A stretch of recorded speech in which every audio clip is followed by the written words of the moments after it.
am going to shatter the earth with a male croaky, which honestly, I don't know how many people do male croakies, but I am very eager to see how this turns out. Wait. Maybe instead I could do Snape.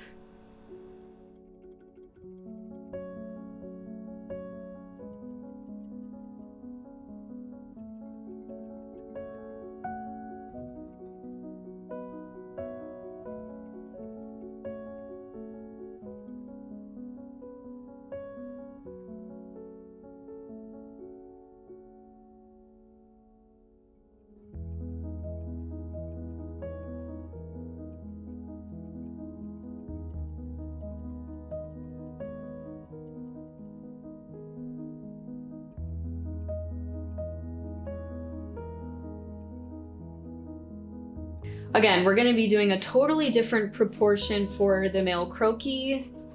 And whereas this croaky has a shorter torso, not thicker, but a longer hip proportion and very long legs and very long arms and all these things, the male croakies are going to have a longer torso, shorter hips, but the legs are still going to be long, and we're not going to give him like a fashion pose. We're not going to be doing one of those. Honestly, I think he'll be fine just standing like this.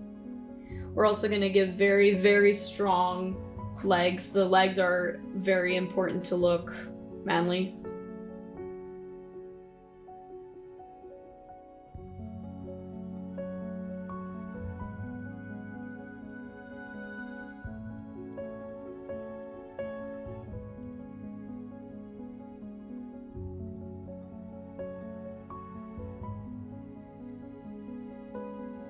So yeah, he's got like a little bit of attitude because you know how Snape just always has this like chip on his shoulder, but in the best way. Turn to page 394. Oh my gosh, that just gave me an idea. I definitely want him holding like a big textbook.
So we have the hood to pay homage to the robes without it copying it, because I really want this to be unique.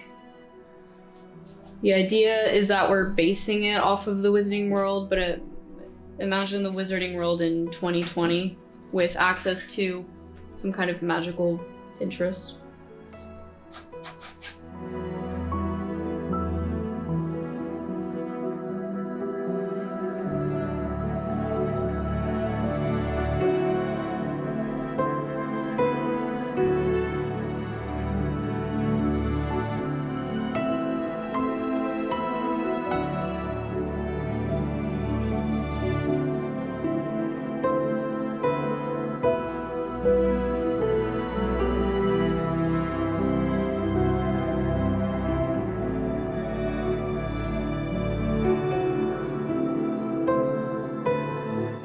coloring in with black and green since it's still kind of inspired by the robes.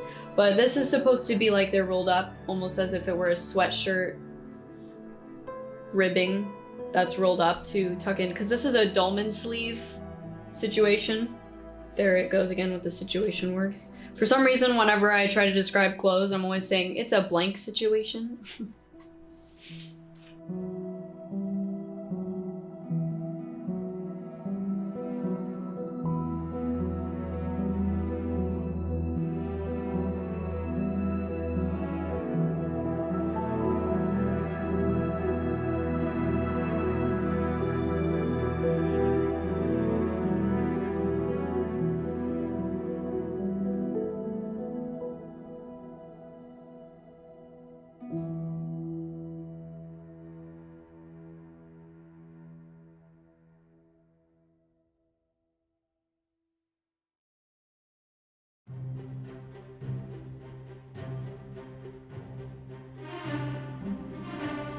I'm just gonna have his wand peeking out on this end, and I'm gonna use the ink because I really want this to be emphasized.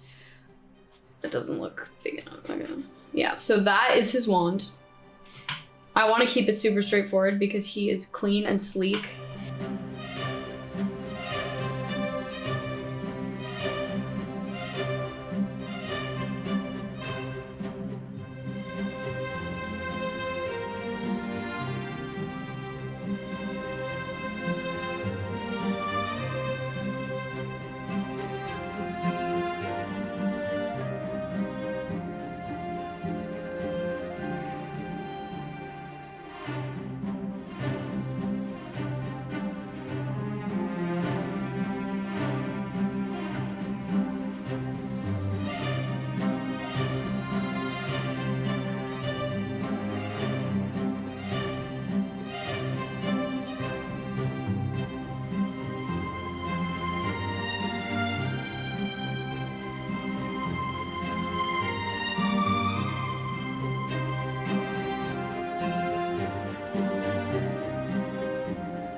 It needs to have some kind of grounding in reality to still be appealing to the eye, because otherwise it's just gonna look very strange. So let's color in his black boots. They're gonna be patent leather, so they're gonna have a very strong strip in the light of brightness. See, that's the light just hitting the patent leather. Those are intense boots.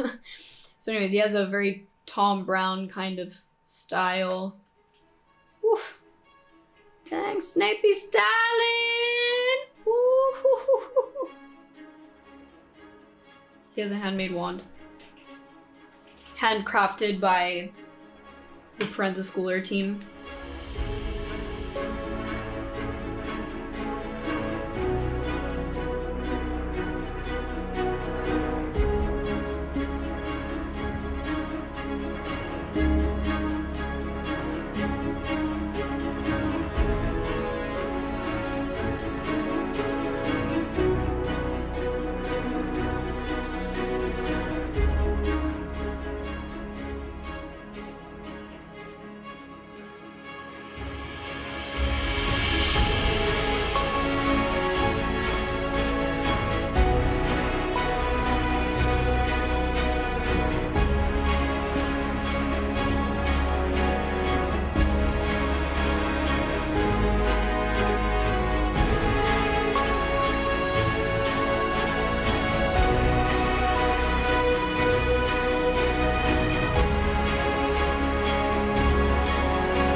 I'm really not afraid with the color in this one because the green is a very essential aspect. So we'll just really tie it all in with green.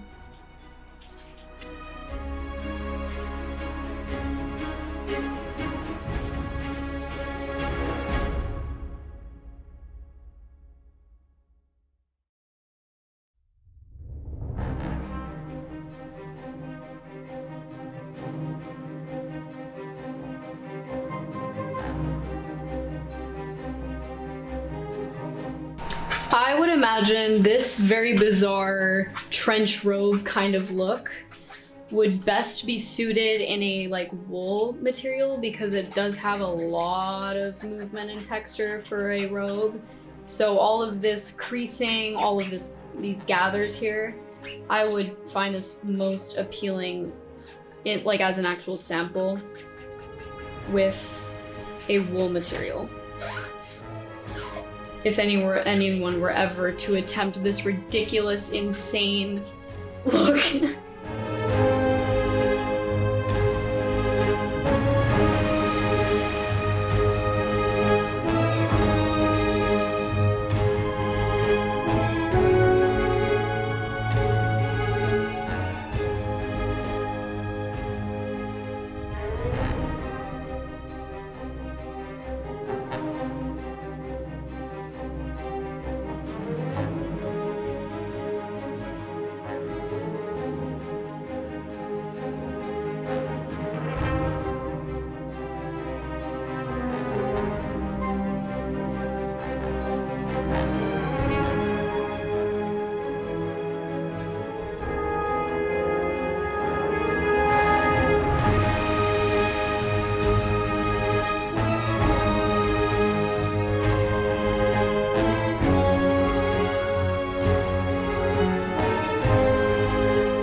Now that is a potions professor.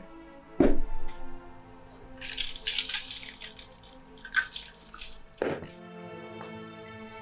gonna start. I think that one of my favorite characters from the Harry Potter films would be Bellatrix Lestrange.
I also want her to be holding a wand.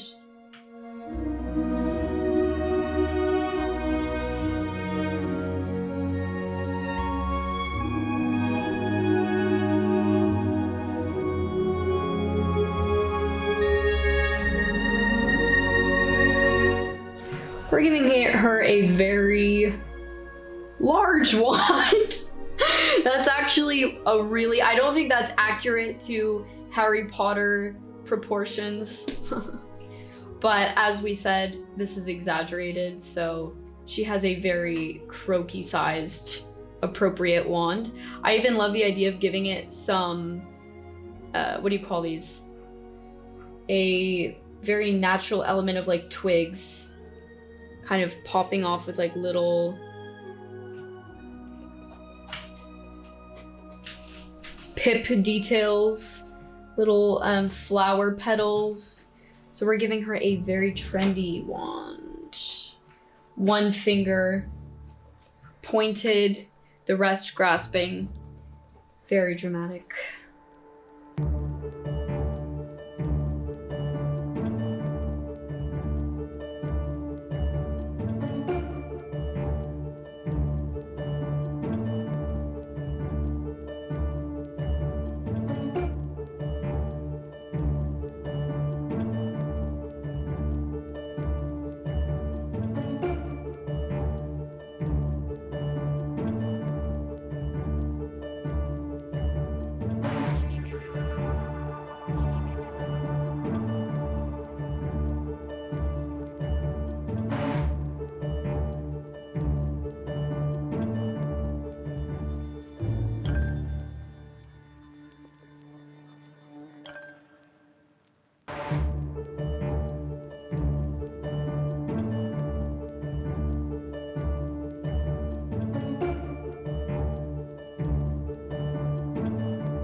I'm going to move over to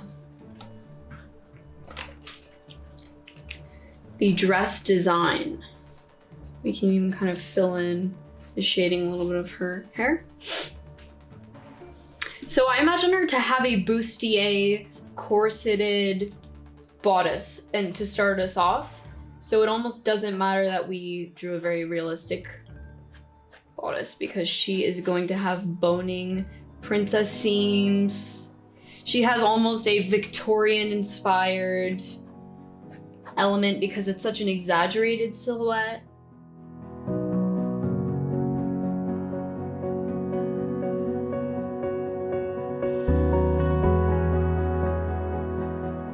And the key to the skirt, it's literally going to be coming off of this page, so we're going to be exaggerating this skirt a lot, and it's going to be heavily gathered so that she has lots of fabric to fill in this entire page. I want the motion to be going backwards with her legs, so we're going to take this whole skirt this way. She is not accompanied by another croquis. She needs to own this page.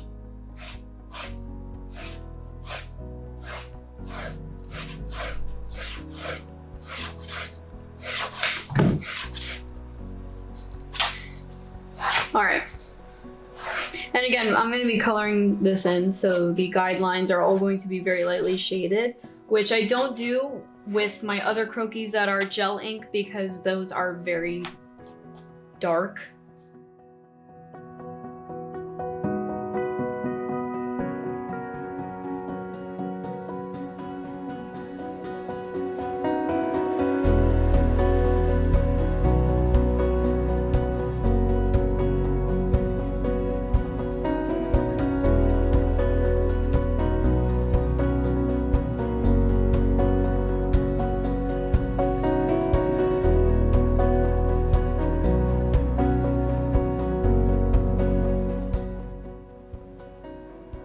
Implication of her dark mark tattoo.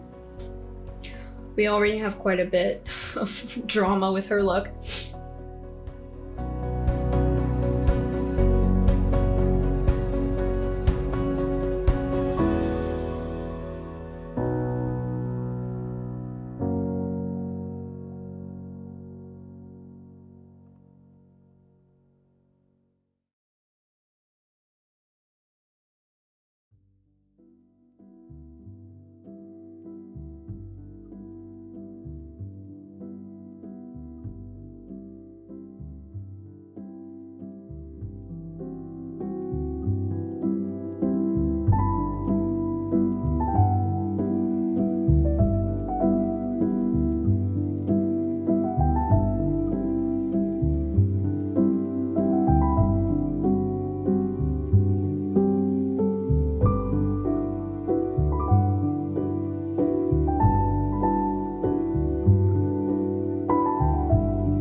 emphasize this boning because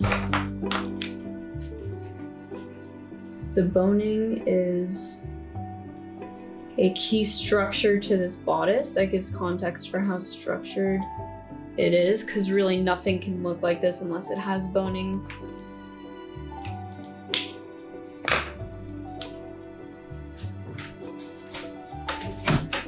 These are very blendable markers. I almost wish that there was a way that I think I might incorporate a kind of snake design into this. Yeah. I kind of like that idea with like a tongue. Oh, kind of like my snake. An idea that I did when I got this tattoo of the snake is that I would have like a little friend watching me while I draw, because he's always perking his little tongue. Even when I have my sleeves down, he's just always there when I draw, like a little friend. Giving me some company when I do my art.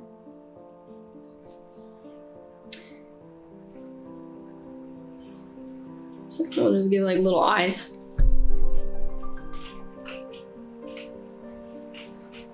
So that really adds to the theatrical element. We're almost printing her bodice with this kind of snake design, but it looks like a little heart snake, while still flattering her gorgeous form-fitting silhouette here.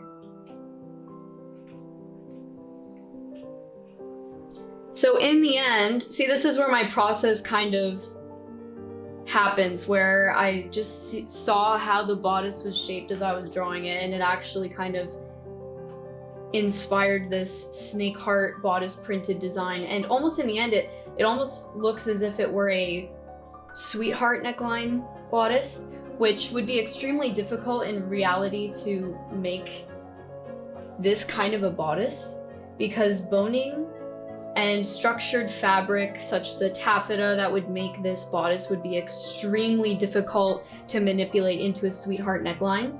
You would have to pattern draft maybe 8 pieces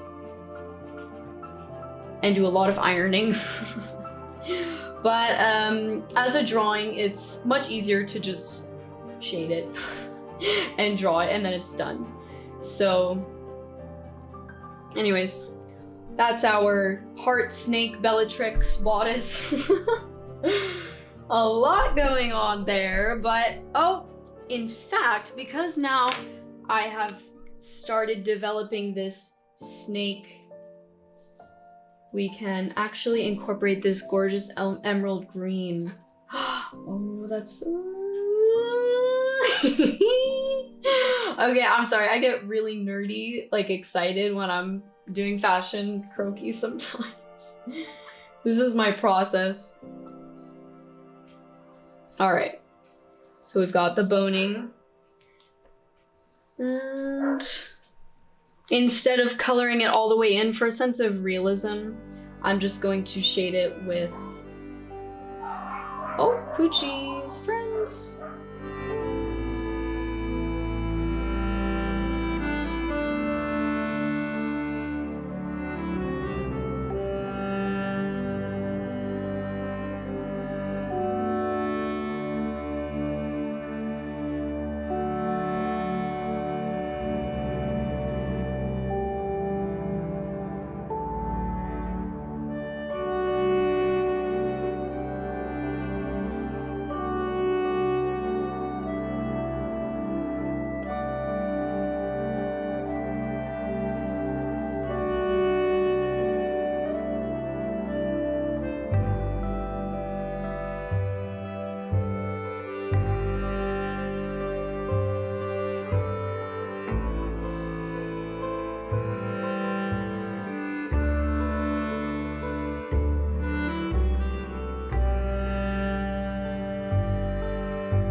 I just shaded in the skirt.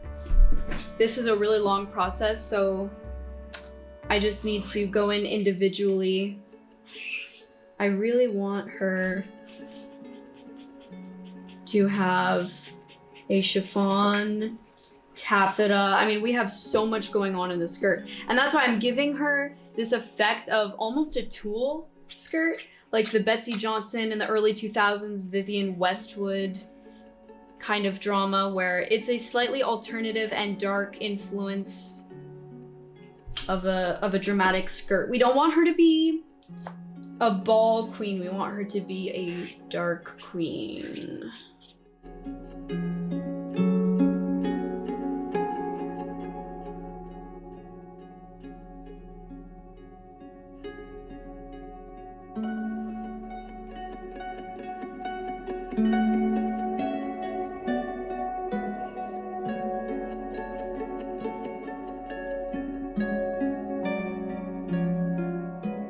I would say if I were ever to make a skirt like this, which actually, fact, I made a skirt like this when I think I was in middle school. I had a Halloween party and I made a ridiculous, like I was like a skull princess or something, and I made a ridiculous huge boning bodice, like structured. I didn't even use any boning, but I made a very heavily paneled, how do you call it? Heavily paneled bodice with a huge tulle black skirt similar to this.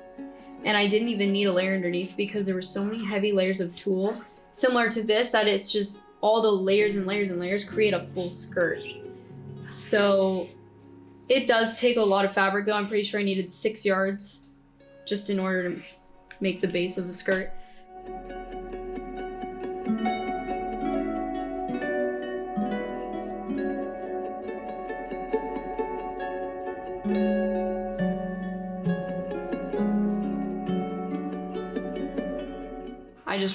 I have a lot of respect for the women back in the day that wore this much fabric.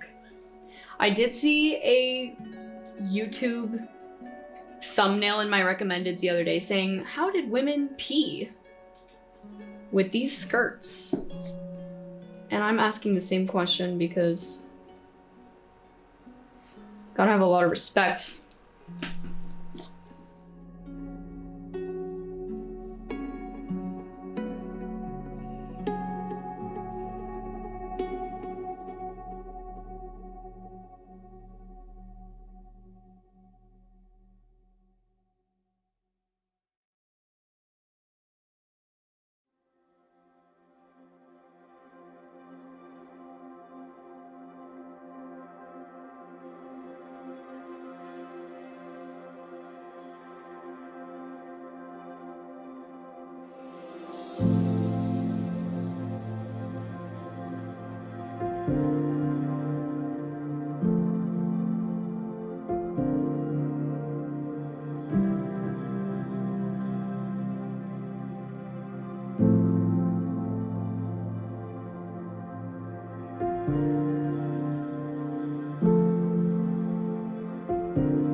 This is the minimum that Bellatrix Lestrange deserves.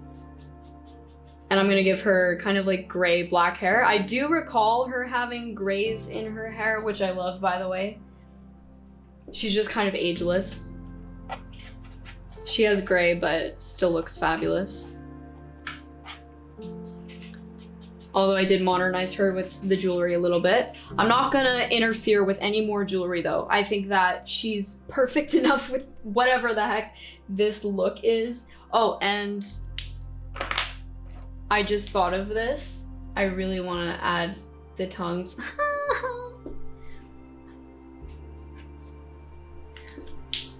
Like when I got this, and my artist, John, he was like, are you sure you want the tongue? Are you sure? I was like, let's do it. And he was just like, and now it's there forever. So same with her bodice.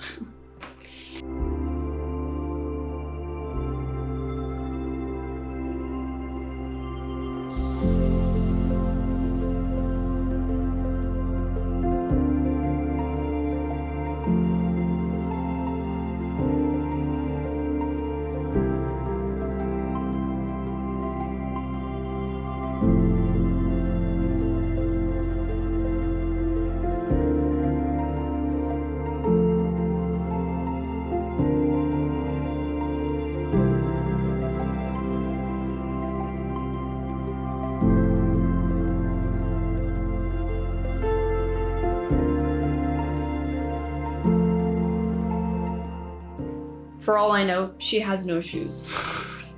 We're doing Barefoot Bellatrix. There you go, that's what we're dealing with right here. Barefoot Bellatrix.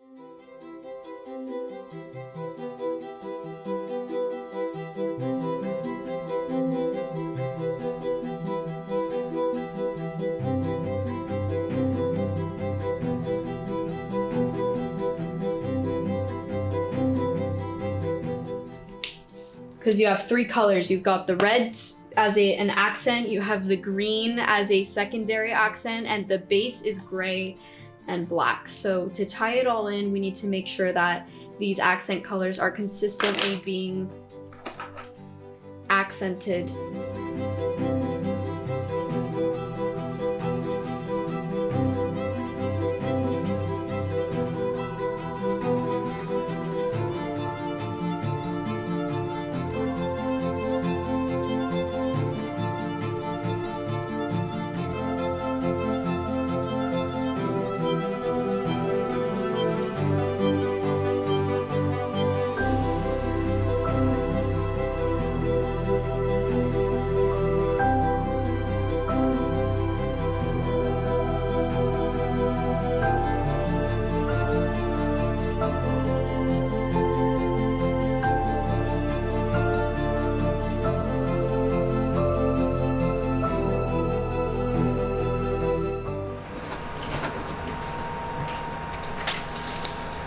Bellatrix, complete.